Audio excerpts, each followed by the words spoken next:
તમારા બાજુમાં જાંબુઘોડા છે, ત્યાં જિલ્લા ભાજપના પ્રમુખનું 100 કરોડ કરતા વધારેનું કૌભાંડ છે. જાંબુઘોડા તાલુકાની કુલ વસ્તી 42,000, એક જ જિલ્લા પંચાયત સીટ છે, ફક્ત 26 ગામ છે અને મનરેગામાં 4 વર્ષમાં 300 કરોડ રૂપિયાના કામ ત્યાં મંજૂર કરવામાં આવ્યા અને ચૂકવણું થયું છે.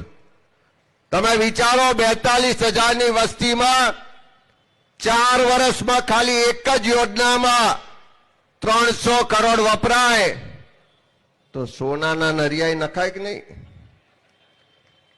પણ આ 300 કરોડનું થયું શું કે મનરેગાનો કાયદો તો 60% મજૂરી ને 40% મટીરિયલ છે. ત્યાં આગળ મનરેગામાં 80% મટીરિયલ અને ફક્ત 20% મજૂરી થઈ. આ 300 કરોડમાંથી 216 કરોડ રૂપિયા 4 જ એજન્સીઓને મટીરિયલ સપ્લાય માટે ચૂકવવામાં આવ્યા. જ્યારે અમે તપાસ કરી કે આ એજન્સીઓ કોણ છે, એના માલિક, એના વહીવટકર્તા કોણ છે, તો પહેલી એજન્સીના માલિક નીકળ્યા મયંક દેસાઈ, જે જિલ્લા ભાજપના હાલના પ્રમુખ છે.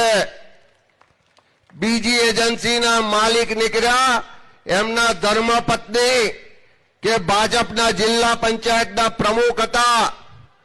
ત્રીજી એજન્સીના માલિક નીકળ્યા એમના ભત્રીજા અને ચોથી એજન્સીના માલિક નીકળ્યા એમનો ડ્રાઈવર.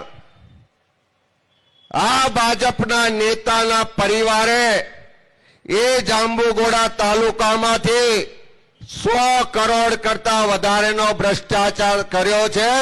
એવા એક ગામના લોકો ફરિયાદ કરે છે, પણ આ ગાંધીનગરમાં બેઠેલી સરકારના કાન સુધી એ ફરિયાદ પહોંચતી નથી. કારણ કે આ ભ્રષ્ટાચાર કરવા વાળા અહીં બચુભાઈ કે બાજુમાં જિલ્લા ભાજપનો પ્રમુખ કે આખા ગુજરાતમાં કોઈ લોકલ માણસ એકલો નથી. ગાંધીનગરમાં બેઠેલા લોકોનો પણ આમાં મોટો ભાગ છે, એટલા માટે સરકાર ચૂપ છે.